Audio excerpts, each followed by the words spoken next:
welcome to the deep dive. Today, we're really getting into something quite fundamental: personalities, how we see ourselves, how we see other people. Right, and we've got an interesting mix of sources you shared. There's this English language lesson focusing specifically on, the words we use. The vocabulary. Exactly. And then there's a written piece that sort of maps out different personality traits and even common types. So our mission really is to look at both, to unpack the language, but also the concepts behind it, to get a clearer picture of how we describe and, I suppose, understand human character. It's a great approach, looking at it linguistically and conceptually. The words are the building blocks, right? And the written explanation kind of shows us the structures we build with those blocks, the patterns we recognize. And what struck me straight away looking at this stuff is it's not just simple labels. It's not just good or bad. No, definitely not. Like the lesson points out how a word like naive needs care. And this whole idea of a type A personality suggests maybe too much of a good thing can actually be, well, not so good. That's a really key point, the nuance. Even seemingly positive traits can have downsides. It speaks to the power of language and maybe the pitfalls too. Okay, so let's jump in. That first set of words from the language lesson seemed like a good starting point. Yeah, good idea. We had, adventurous, outgoing, superstitious, naive, reckless, and clumsy.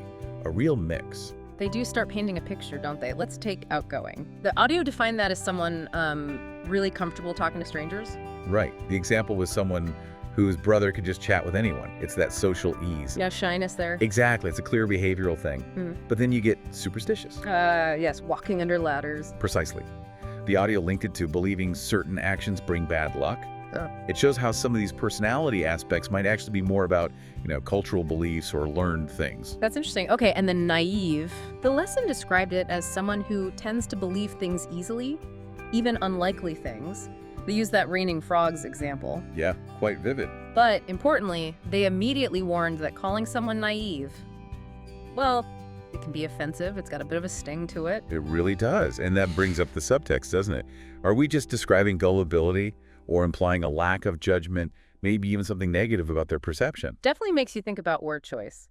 Then, reckless. Defined as acting without thinking, often dangerously. The seatbelt example really highlights not thinking about consequences. Yeah, that one feels pretty clearly negative. It's about harmful impulsivity, really. And the last one in that group was clumsy. Dropping things, tripping up, butterfingers. Yeah. And the audio was clear, wasn't it? Reckless and clumsy were put in the sort of negative category. Seems like some words just come with that built-in judgment. Okay, so let's shift to the second set from the lesson. These felt generally more positive, right? Generally, yeah. We had extroverted, diligent, magnanimous, eloquent, and daring. Qualities we often admire. Extroverted first. The audio linked it straight to outgoing. Someone who enjoys being social, meeting new people. And they gave the opposite to introverted. More reserved, maybe needs time alone to recharge. It's that classic energy difference. A very common distinction. Okay, diligent. High praise, as the audio said. Careful, thorough, gets work done on time. Reliable. Sounds like someone you want on your team. Absolutely. Then, magnanimous. That's doing things for others' benefit, thinking about their well-being. The example was pretty powerful, donating half a salary after an earthquake. Real generosity. Yeah, it's beyond just everyday kindness, isn't it? A deeper level of concern.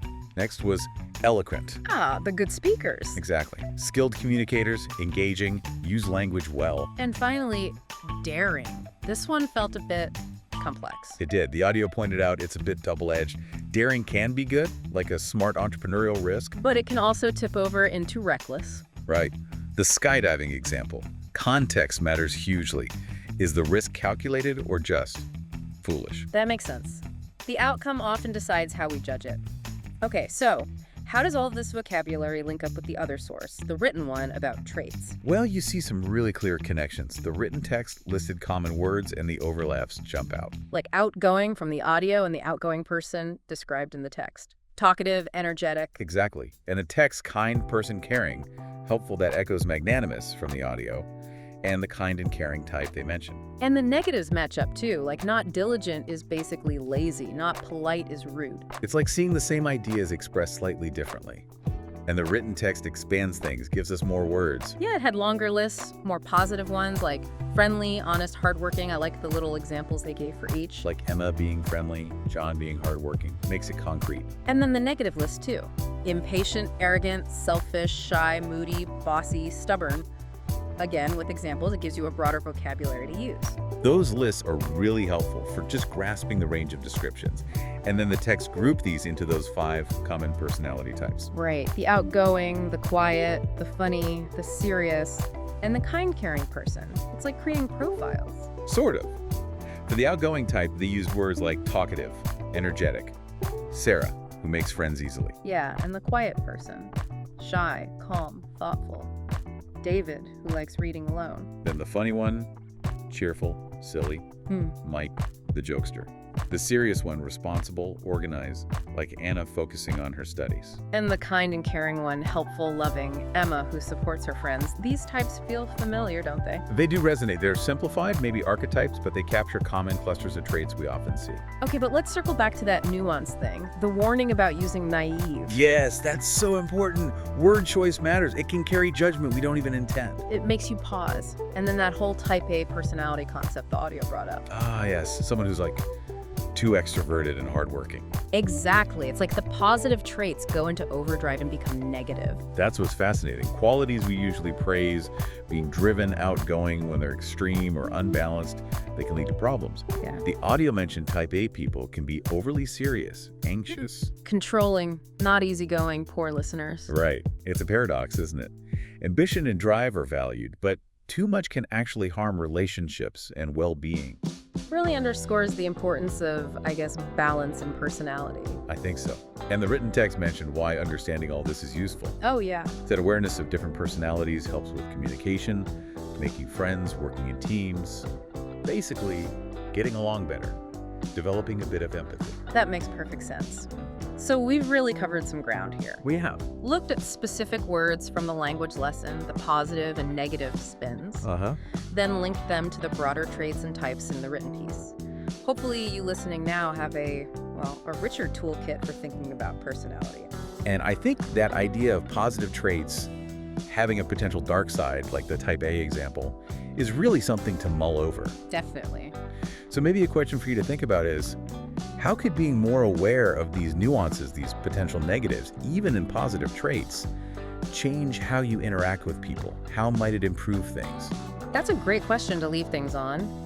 And if you want to keep exploring, remember that suggestion from the language lesson. Look up a word in the dictionary you feel describes you. Yeah, that's a nice exercise. Think about these types we discussed. Do any resonate? Why? It's a good personal reflection to continue this deep dive on your own.